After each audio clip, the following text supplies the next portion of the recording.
Hello, my name is Alexis from Paramore and welcome to my channel. Today we're going to be reviewing a Tumblr post that I made in February this year titled 25 in 25, where I listed all the books that I wanted to read in 2025 and see how many I actually read and go over the ones that I didn't. But without further ado, let's get started. The first book on this list that I didn't get to was Jujutsu Kaisen. At the beginning of this year, I was reading Death Note, and I tried and read one manga series at a time. And I was like, well, since I have the first volume of Jujutsu Kaisen, I could just start this when I finish Death Note. That's not what happened, like at all. Instead, I got into the Attack on Titan manga. So maybe we'll put this on priority TBR for 2026, because I want to finish Attack on Titan before I delve into this. Next up, we have Intermezzo by Sally Rooney, but I don't own this book, so we're just gonna hold up this one that I do, and we're gonna pretend that this is normal people. Close your eyes and envision normal people manifesting. I've been interested in reading normal people for a minute now, just because it's raved about all across the internet, all the lit fic spaces, and it just sounds like something I would enjoy. In January this year, I read Intermezzo and I loved it. It seems like all the Sally Rooney deck writers hated that book, and I really liked it. So I was just like, was that an anomaly? Was that like her worst book? I don't know. We'll find out when I read it. I don't have a clue in the world what it's about. I tried to watch the TV show once and I was bored out of my mind, but I think it was because of the way that the TV show was edited more than anything else. The next book I missed is The Body Keeps the Score by Bessel Kolk. From my understanding, this is a scientific nonfiction book delving into the science behind PTSD. And being that I have PTSD, I like to understand my mental illness as much as possible, whether that be through a nonfiction lens, like in this book, or through a memoir lens, like some of the books later in this list. I really need to get to this soon. It's just I haven't been in the mood for something non-fiction-y. I haven't been in the mood for medical jargon either. Looking inside of this and looking at the typeface, I know it's gonna be jargony. I don't want to deal with that right now. Oh my god, not you guys being able to see the retyped list over here. Our next pick is The Handmaid's Tale by Margaret Atwood. I watched this as a TV show first and I loved it. I don't know what the fuck is taking me so long beyond petty stuff. Like, this book has deckled edges and that's it. It has deckled edges and then the typeface is really small. That's it. Maybe to expedite this a little bit, I'll get it as an ebook. This should definitely be a priority. I've been meaning to. I've been slacking, but if you don't know anything about this, which crazy, this is a dystopian feminist literature book out of Canada that details the United States being overthrown by fundamentalist Christians and how that would impact women. It has been criticized for not recognizing women of color and having a white feminist perspective. This is a cornerstone of feminist literature. I want to read it even with its various strengths and critiques, so I got to do it soon. I just haven't felt like it, okay?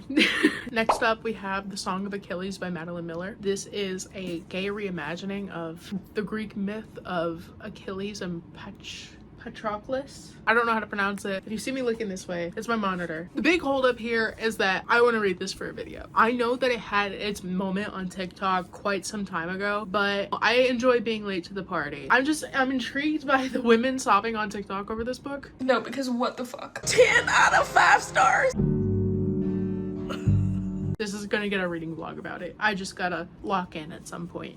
Okay. Next up, we have An Abundance of Katherines by John Green. My favorite thing of all time is to feel like a millennial. A cornerstone, why do I sound like I'm from the Midwest? A cornerstone of a lot of these millennial individuals was John motherfucking Green. In the Tumblr era, I am so obsessed with anything by John Green is the Bible. So I need to lock in and read An Abundance of Katherines. Next up, we have The Office of Historical Corrections by Danielle Evans. Here's the thing. I don't know anything about this book besides that it's a short story collection and that one of my favorite booktubers to watch, Lexi Newly Nova, recommended it in some video before February 2025. So I just want to evaluate if me and Newly Nova's lit fic tastes are similar. Next up, we have I've Had to Think Up a Way to Survive by Lynn Melnick. This is a memoir about PTSD and how I believe Dolly Parton helped her through her PTSD. My local library pays for this literary magazine called Bookpage, and I read about this in Bookpage and I was like, I like learning about PTSD. I like hearing about others' experiences with the same disorder that I have. Maybe I'll make a video where it's like, I read nothing but PTSD books this week, and I'll read this one in the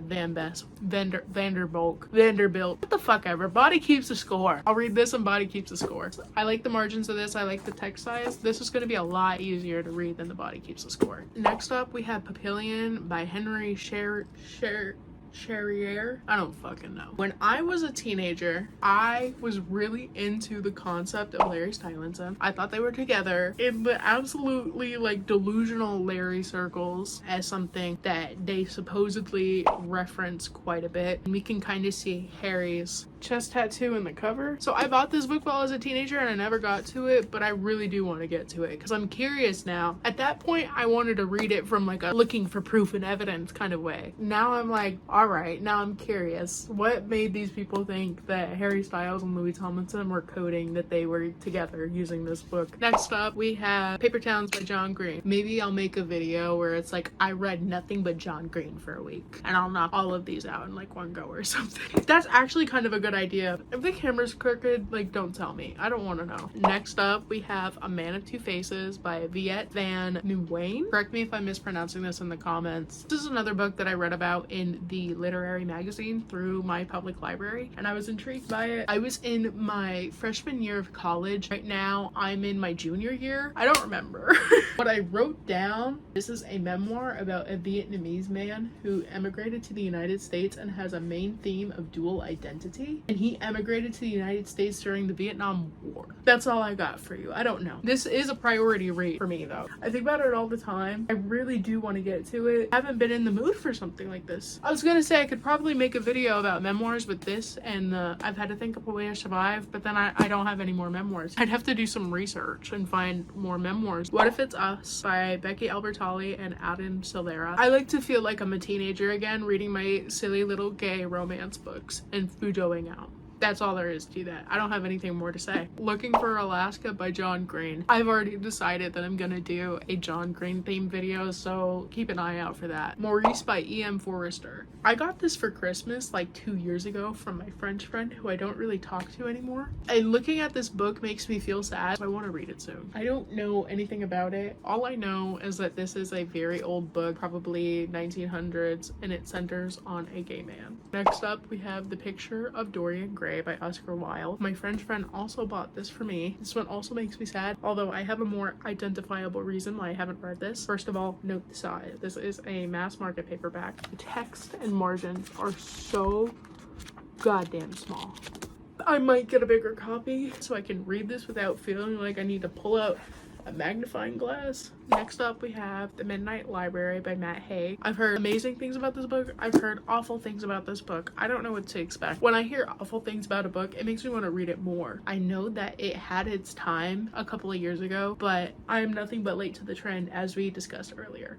I don't know. I don't have any drive to read this anytime soon. Next up, we have The Hacienda by Isabel Cañas. I wanted to read this last year for fall. I didn't quite make it. Maybe I'll do it this year. Do a video where it's like reading fall-coded books. And then I'll read this and like that one V.E. Schwab book that's about toxic lesbian vampires. I'm talking a lot of game for someone who has like 2 uploaded videos over the course of a year. And finally, we have Turtles All the Way Down by John Green. This will go in the John Green video if and when I do it. There's nothing else to say about it. Okay, I picked up all the books and I kind of just want to show you how ridiculously big this pile is.